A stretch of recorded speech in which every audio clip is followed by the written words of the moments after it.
Welcome to the latest edition of the Bullpen with Adam the Bull, brought to you by Bet Rivers. On today's podcast, what's the plan at wideout? And are people being unfair to a couple of NFL quarterbacks? Plus, the Cavaliers getting another superstar back. That and more coming up on the latest edition of the Bullpen with Adam the Bull, brought to you by Bet Rivers.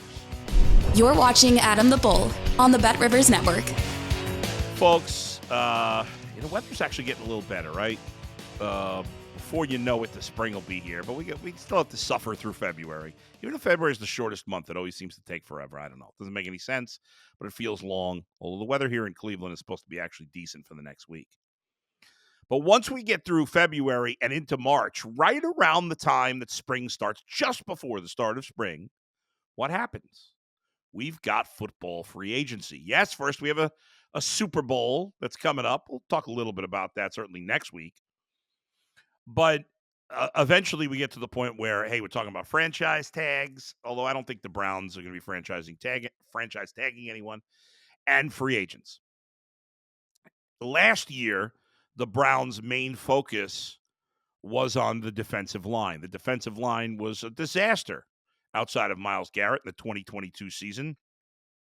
And the Browns put a lot of capital into the defensive line last year. Now, what is the area that they need to invest in the most going into the 2024 season? I would say that's wide receiver. I think most of you would agree. Now, unlike defensive line, where they brought in, I think, 5 or 6 new guys, we're not going to see that at wide receiver. On the defensive line, you have 8, 9 players. And the Browns had really very few guys that were any good outside of Myles Garrett. At wide receiver, you have you have Amari Cooper, of course, and you only keep 5, maybe 6 wide receivers, right? 5 or 6. So it's less bodies.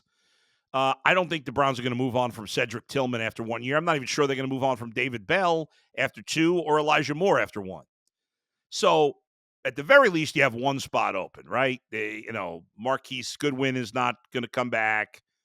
You moved on from Donovan Peoples-Jones, and that's it. So the Browns need to fill at least one spot. But here's the thing. It's not just a spot to fill with a Marquise Goodwin or a Donovan Peoples-Jones type of player. The Browns have to make a big move at wide receiver. If you want to give the AFC, we thought going into the year was a gauntlet of terror. And at times during the season, it didn't seem as bad as it was. But then in the end, we saw how nearly impossible it is to beat Patrick Mahomes. Patrick Mahomes has only lost to an active NFL quarterback once in the playoffs. He lost to Joe Burrow 2 years ago in the AFC Championship game. That's it. Obviously, he lost to Brady, but Brady's now gone. So, and I'm going to get to this angle because I got some thoughts on Josh Allen and Lamar Jackson as well. But if you're going to compete with the Kansas City Chiefs, if you're going to have a chance to beat them as they, go to the Super Bowl yet again, you are going to have to stack your team as much as possible. It's not okay to just be good. You've got to be better than that. And the Browns, the big question mark is what's Deshaun Watson going to look like in 2024? Well, whatever he looks like, we know it's not going to be Patrick Mahomes. Patrick Mahomes is on a level by himself. Even if he can get to that next group where he was 4 years ago with the Burrows and the Allens and the Lamars of the world, and he hasn't played anywhere close like that in Cleveland, but he has the tools to get to that level, I think, because he showed it in Houston. If he can get back there, well, the Browns will have a chance with a good defense to really compete with the likes of the Chiefs when the games matter in the postseason. But to give them their best possible chance, you have to have as many weapons as possible. Now, Hopefully, Nick Chubb will be back next year. We've talked about that a little bit. We'll dive more into that in the offseason, and you'll have that weapon back. We know what Amari Cooper is, although he's getting old. We think we know what David Njoku is. He had a breakout season this year. Now he played his best with Joe Flacco, and that's something a little concerning going to next season. But I'm a believer in David Njoku because I always thought that was there. If it comes out of nowhere for a guy you didn't think had that, then you expect, like when Gary Barnidge had 1,000 yards of all things. Love Gary Barnidge. I recently tweeted out my 15 favorite Browns players since I moved to Cleveland. And that was not just guys that played well, but it was guys that I may have interacted with or interviewed, and I just found them likable. And Gary Barnidge is one of my favorite 15 Browns of the, 13 years I've been covering the Browns. I think it's been 13 seasons. Love Gary Barnidge. But his season where he had 1,000 yards came out of nowhere. So I didn't expect him to be able to follow up on it, and he didn't. David Njoku, I shouldn't say it came out of nowhere. It did come out of nowhere, but I also never thought he was capable of that. I've always thought David Njoku was capable of what he did last year. He had just never done it. He'd been, certainly better than Gary Barnidge was before his breakout season, but he had been just a solid tight end, but not special. And this past year, he played at a special level. And he was one of the better wide receiver tight ends in the league, and he made the Pro Bowl for it, which he deserved. Like some guys that get in after 7 guys drop out. But so I believe in him. But to really compete with the best of the best, you need to have a third guy in that passing game that is legit, and the Browns don't have it. If you grab a legit number 1 or even a high number 2 wide receiver, now you're talking. Because if Elijah Moore is my third receiver / 4th pass catcher, that's good. I don't want him as my second receiver, 3rd pass catcher. It's not good enough. As my 3rd wide receiver and 4th pass catcher, I say that including Njoku, Elijah Moore fits that role perfectly. Cedric Tillman, who's still got a long way to go, has some potential. If he's my 4th wide receiver or my 3rd wide receiver, my 4th pass catcher, no, not good enough. Not at this point. But if he's my 4th wide receiver and my 5th pass catcher, I'm good with that. So the Browns need to add a guy that is a legitimate top 30, top 35 wide receiver. And there will be options. So when you look at some of the names that make the most sense for the Browns, number 1 to me is Tee Higgins. We'll get back to Tee Higgins. Number 2 is Michael Pittman. Michael Pittman, probably franchise tagged. I'd be very surprised if he didn't get franchise tagged, but you never know. Now, Marquise Brown of the Cardinals, big-time speed. I don't expect him to get franchise tagged. Calvin Ridley of the Jaguars had a disappointing season, a little older than you think he is because he missed some time. But now that he's got a full season under his belt after missing 2 years, I think he could have a good year next year. I'm okay with him. Beyond those 4, things start to get a little dicey. Mike Evans, great player. Ultimately, I'd take him. He doesn't really fit what the Browns are looking for, and I doubt he'll leave Tampa. And after playing in warm weather his whole career, I can't see him coming to Cleveland, but you never know. I certainly wouldn't be against him. He's a great player. And then you look at a Mike Williams, who's a really big-time talent, but he's barely played for 2 years, and he's in his 30s now, so I would pass on him. So I would assume that Michael Pittman gets franchise tagged. I would assume that Tee Higgins gets franchise tagged, but obviously he doesn't want to be. The Bengals GM made a comment at the Senior Bowl. I think it was at the Senior Bowl, where he said, hey, listen, there's only a certain amount of money to go around. Now, that's a ridiculous answer. The Bengals have more than enough money to pay Tee Higgins and pay Jamar Chase to go with Joe Burrow. Now, they've spent out of their comfort zone, which is ridiculous, but it is what it is, unfortunately. So Joe Burrow has been signed. They're going to sign Jamar Chase, I would assume. And I think what they'll do is allow Tee Higgins. They're not going to sign him to an extension. Now, I assume they would franchise him and either trade him or make him play under the franchise tag, which ultimately he probably will, even though he won't be happy about it, for 1 year, and then he walks. after the comments by the Bengals GM, maybe that's not going to happen. I don't know. We'll see what happens. Certainly, if Michael Pittman and or Tee Higgins became available, they would be fantastic choices, huge upgrades for the Browns. But I also believe Marquise Goodwin and Calvin Ridley, while I don't like those guys as much as Pittman and Higgins, would also be excellent additions. They're both top 30 receivers, and they would both be big upgrades at a number 2 wide receiver over Elijah Moore. Certainly. So I think one of those 4 guys has to be on the Browns this season. And again, it may be one of 2 because 2 of those guys might get franchised. I know Deshaun Watson recently was on his podcast with his quarterback coach, Quincy Avery. We haven't talked about this on the podcast. Obviously, he mentioned me on his podcast saying I said something about him. We talked about it on Twitter mostly and a little on UCSS, but I'm not going to rehash that again. I thought it was funny that he talked about me on his podcast, mentioned me by name. But also in that podcast, he was basically recruiting Tee Higgins. Obviously, they have the Clemson connection. Tee Higgins would be a great fit here. Now, he's not the speed receiver that a Calvin Ridley or Marquise Brown are. He ran, I think, a 4.59 at the combine, and that's why he ultimately fell to the second round. But this guy is a top-notch wide receiver. He's top 20, maybe top 15, in my opinion. Now, he was a little banged up this year, so he didn't have statistically as good a year, and he had some drops. It was his worst year, no doubt. But he's a really, really good player and would be a great addition for the Browns if it gets to that.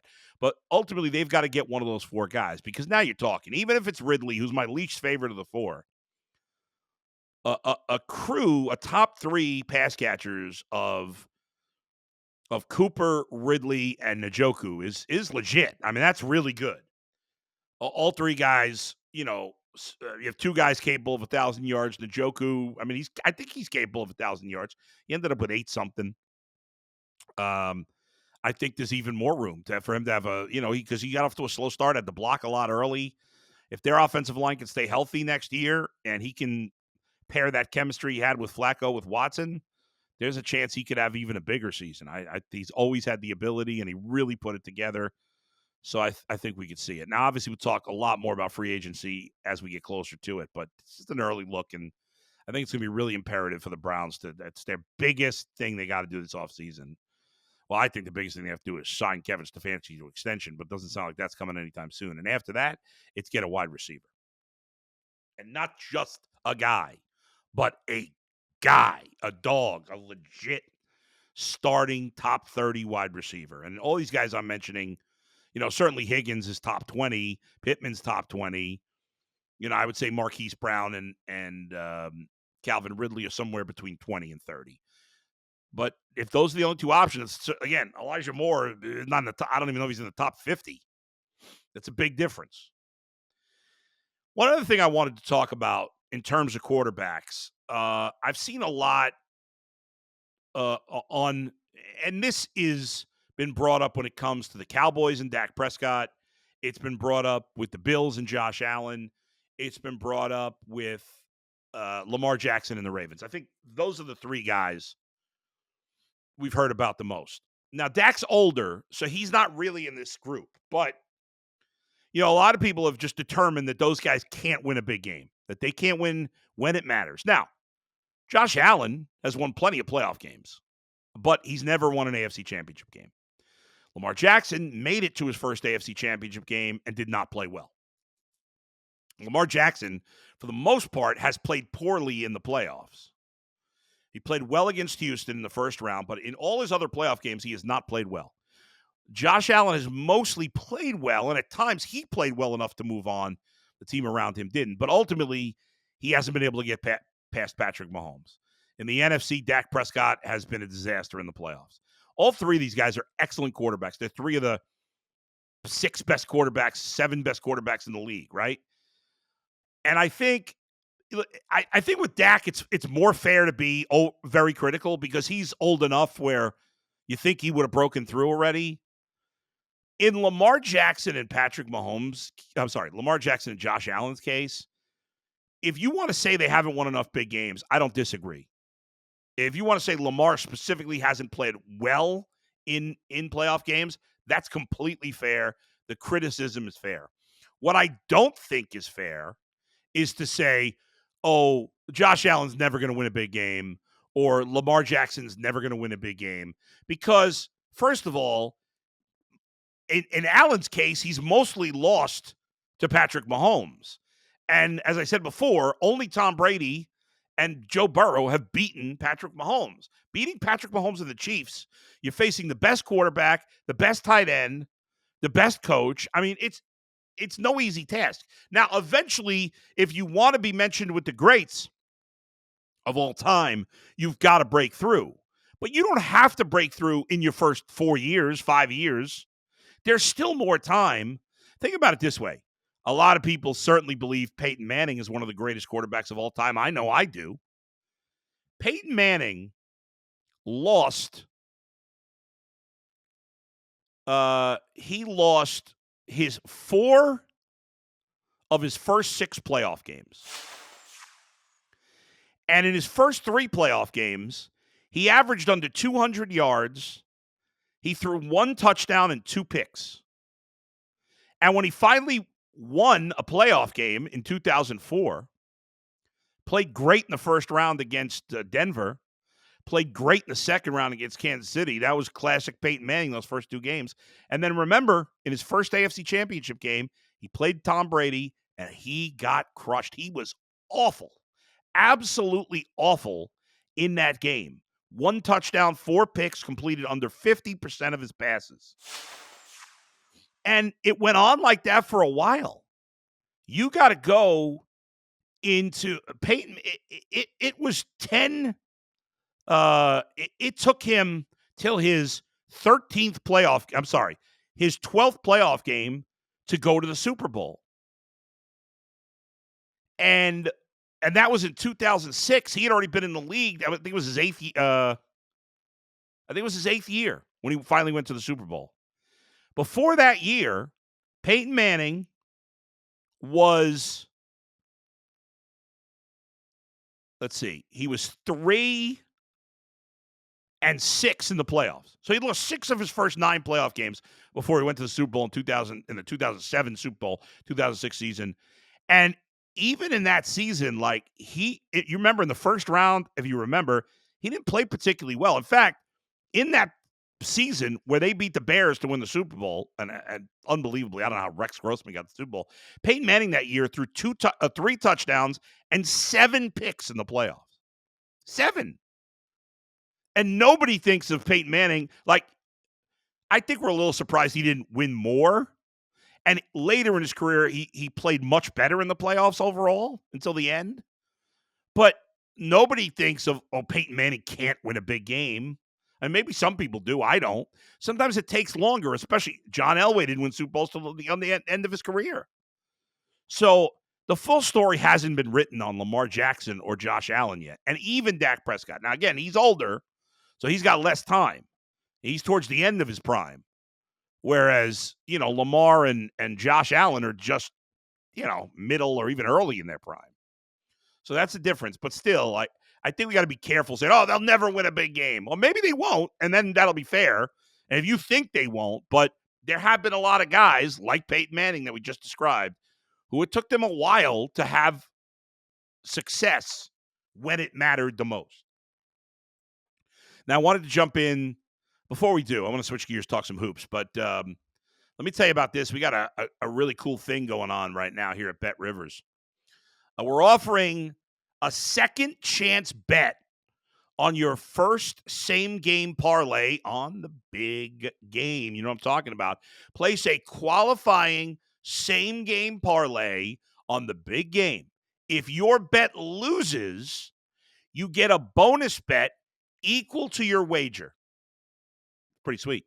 With your same game parlay bet, you also earn a square that can be worth as much as $10,000. This is an awesome deal. See the Bet Rivers app for full details and bet on the big game at Bet Rivers. Speaking of which, I'm on the I'm not on the app, but I'm on the website for Bet Rivers, and the latest point spread for the big game is the Niners favored by 2. I'm heavily leaning towards the Chiefs right now. We'll see. I'll make the pick during the live show next week. And for those who may not know what I'm talking about, we do a live edition of the Bullpen every Thursday at 6 p.m. So make sure you tune in every Thursday, 6 p.m. Make sure you're clicking on the subscribe button and the thumbs up and the alert bell, and you'll get an alert when I go live every Thursday at 6 p.m. I will be off 1 week at the end of February, though, because I'm on vacation. But besides that, every Thursday at 6. All right, last thing I want to hit on is the Cleveland Cavaliers. The Cavs, and we'll find out soon about whether whether Jared Allen makes the All-Star game as a reserve. Cavs come into action today in the 4th spot in the Eastern Conference. They're only a game and a half behind Milwaukee, 1 in the loss column. For the 2 seed in the East, they're a game back of the Knicks, but 1 up in the loss column. Knicks have just played more games. For the 3 seed, Philly and the Cavs are both 7 games back, but the Cavs have a better winning percentage right now. But obviously, it's really close. From the 2 seed to the 5 seed, you're talking 2.5 games. And we all know what happened in the playoffs last year, and I've been a Debbie Downer about the Cavs this year, but I'm finally jumping on board, and here's a couple of reasons why. They're playing a different style of basketball, and that's why I'm going to be fascinated to see what happens when Darius Garland comes back. He's coming back now. Their first game with Evan Mobley, they still had that same magic. Now, they're playing the Pistons tonight, so, who knows with that. But as we go forward and they play against good teams, I think Darius Garland is going to have to adjust his game, that when he's on the floor with Donovan Mitchell, he has to be essentially the shooting guard. Donovan Mitchell as the point guard orchestrating the offense has been a huge success for the Cavs. They have to stick with it. Hopefully they will. And then when Donovan hits the bench for a rest, then Darius plays point. But Darius has got to take a back seat in that way. I don't think there's anything about it. Another thing that has stood out about the Cavs, remember last year, they were sensational at home and awful on the road. Awful. Well, this year, they're still really good on the road. They've won, at home, they've won 2/3 of their home games. But last year, where they were under 500 basically the whole season on the road, this year they're not. They have a 600 winning percentage in road games. In fact, the only team that has a better road record in the Eastern Conference is Boston. That's it. The Cavs are the second best. You're talking about a team that was hideous last year on the road, and this year they're the second best road team. No other team in the East besides the Cavs and the Celtics are more than 2 games over 500 on the road. And the Cavs are 4 games over 500 on the road. The Knicks are 2 over, but the Knicks have played 6 more road games than the Cavs. So we'll see. And the Bucks are 1 over, Sixers 1. But that's it. Everybody else is 500 or below on the road. So that has stood out. The way they're playing, the style they're playing.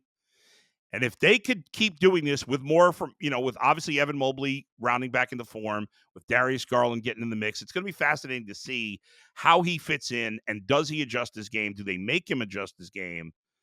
They should. He should want to, for the betterment of the team. And I'll be fascinated to see how it all plays itself out. So, I'm back in on the excitement.